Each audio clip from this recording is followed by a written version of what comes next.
Hi guys, it's Bethany. Guess what? It is time, finally time, for me to upgrade my extra drill storage. I am super excited to show you guys all about how I am doing that. So if you're unfamiliar with how I've done things before, basically I had this Tupperware tote with all these envelopes, each one labeled with the DMC number. One side has my round drills, one side has my square drills, and then I put extra things, ABs and stuff in the front. But I was at my local Hobby Lobby a few weeks ago, and I found these cute containers. They have a magnetic closure. They're so big I can't really get it all to fit in the camera, but they have these magnetic closures. They're nice and sturdy, super cute. I ended up picking, they were actually on having a really good sale on them when I was there, which is why I went ahead with it. But I got 3. I have one for my square drills, one for my round drills, and one for my special drills. So, which includes crystals, ABs. We'll see. I may end up needing to pick up a few more along the way. Although, to be honest, if I have that many extra drills, maybe I don't need to be storing anymore after that. I don't know. We'll see. I hate to throw them away, So, let me show you some things. So, it's empty inside, right? I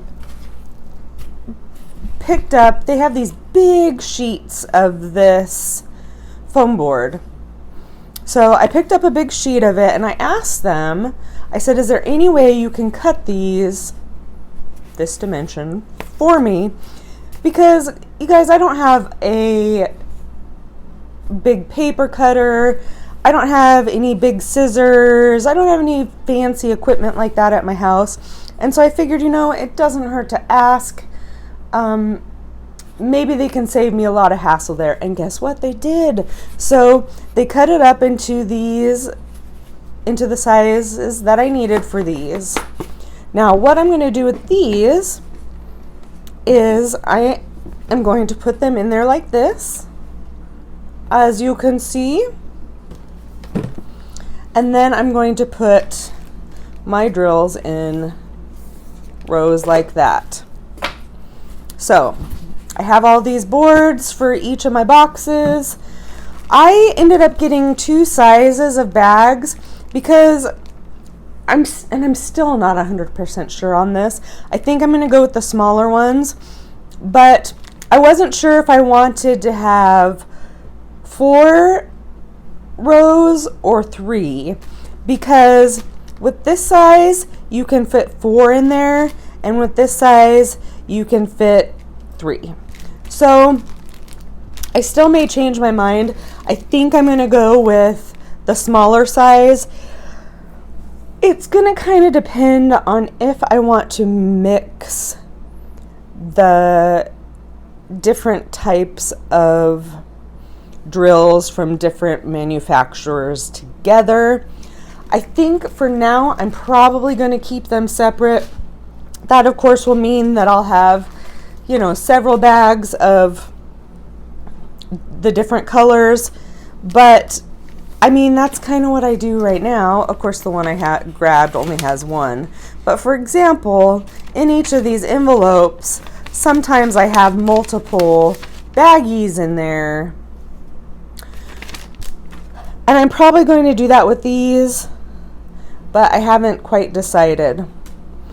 So the other part to this is, in order for the baggies not to kind of flip-flop around in there and for them to be straight, you need to have some supporting structures between them. So what I'm going to do is, I have these square cardstock papers for card making and stuff, and I cut them in half because that doesn't fit there. Unless I was doing the bigger ones, it might, but so I cut them in half. I wasn't precise about my measurements because they don't have to be exact, just something to fit in there to keep those extra bags from flopping around.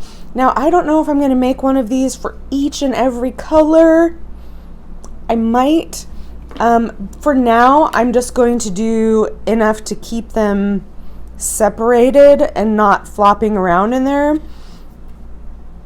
I will overcome and adapt as I go along. So then what I did was I put little tabs on here. Now I had to make sure that the tabs were not going to go above this line here, obviously. So with this size of cardstock that I have, basically, as long as I put these tabs halfway through the tab, stick half on the cardstock, half above, I was good to go. Let me show you how I did that. I have these Avery multi-use labels, and basically for each one you need 2 of them. So I peel one off, I stick it halfway on the cardboard, and you can do them to the side, you can do them to the other side, in the middle, however you want. And then you take another one and put it on the back side. And now there are probably special labels that you can use to make tabs like this that are already cut that you just have to bend over. And I mean, that's another option. I could just take one of these if I didn't want to use 2, and I could just bend it over. I just thought of that. I kind of like that idea. Let me show you what I mean. Let me grab another one here for you visual learners out there. So